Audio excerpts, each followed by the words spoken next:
will be scattered in the wind.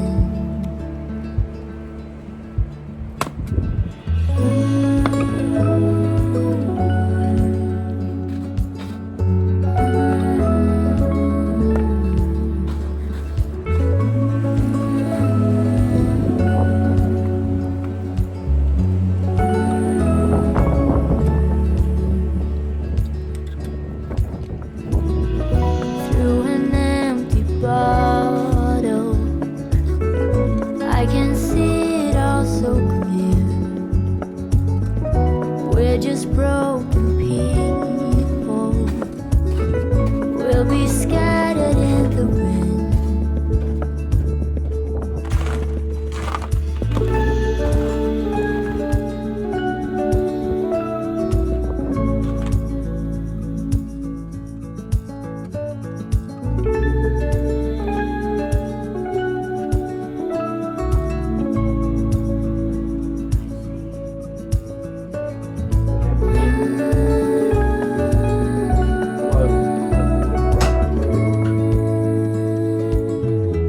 Where'd you see that coyote out here from? There's Heidi. Good pioneers.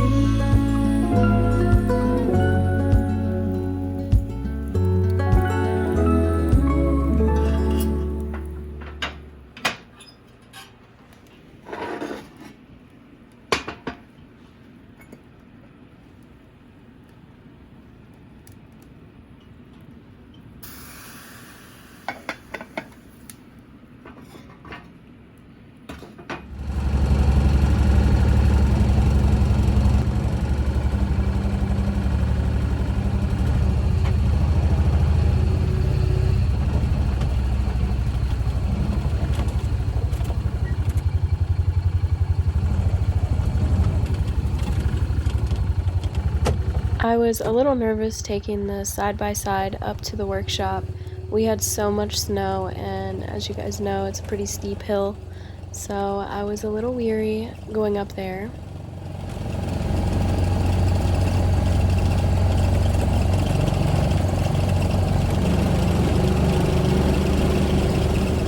But the old Honda pulled through and we made it up there.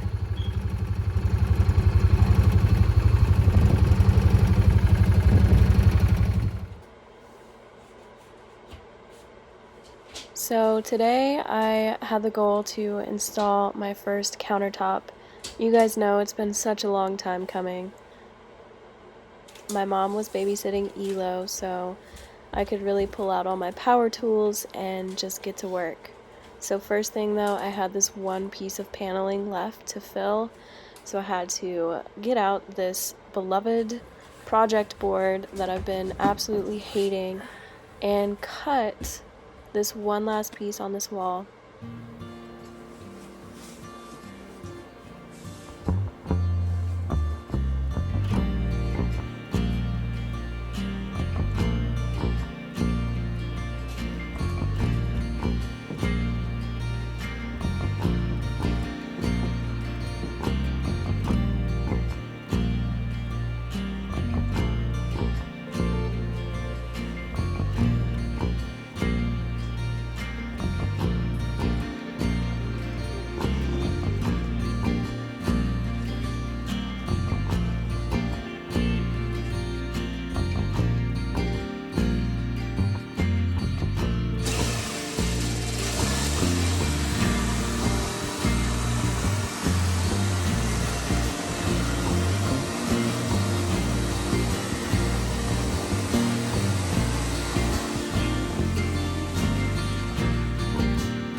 My next goal was to get this piece of wood that was going to be holding the countertop up from the back side, since my legs were only going to be on the front.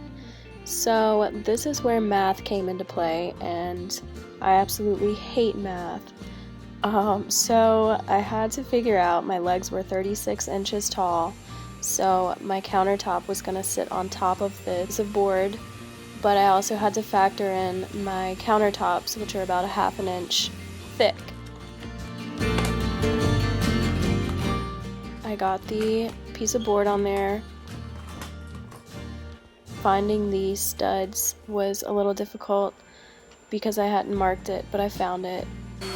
And here I am, sanding my cedar posts. I made pretty straight cuts, but I just wanted to make sure that it was completely flat so that it didn't wobble, and each leg was on there completely straight.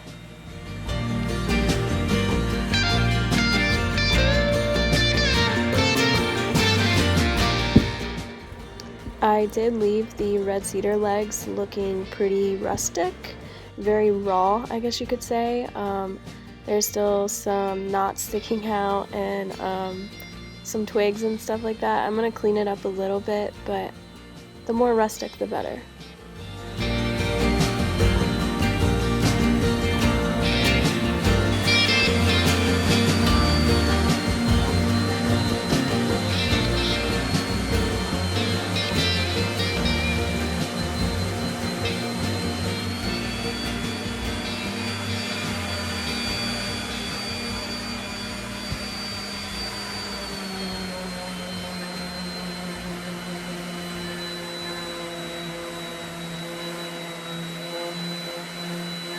Well, here she is, y'all, the star of the show. This is my cedar countertop.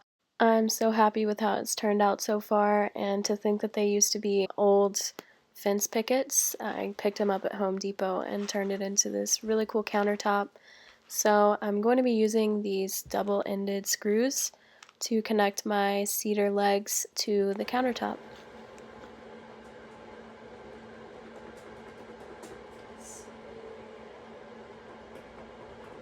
I'm just trying to find the right drill bit to start a hole in the cedar leg for the screw to go into.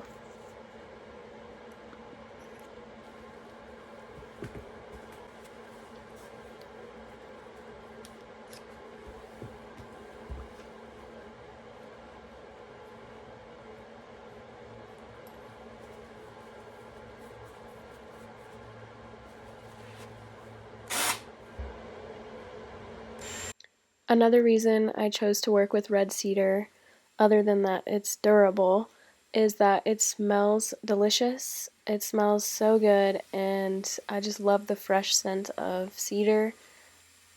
It reminds me of Christmas time or just walking through the woods. It's such a great smell. I'm going to try to use as much supplies from around the farm as I can to kind of bring all of those elements inside.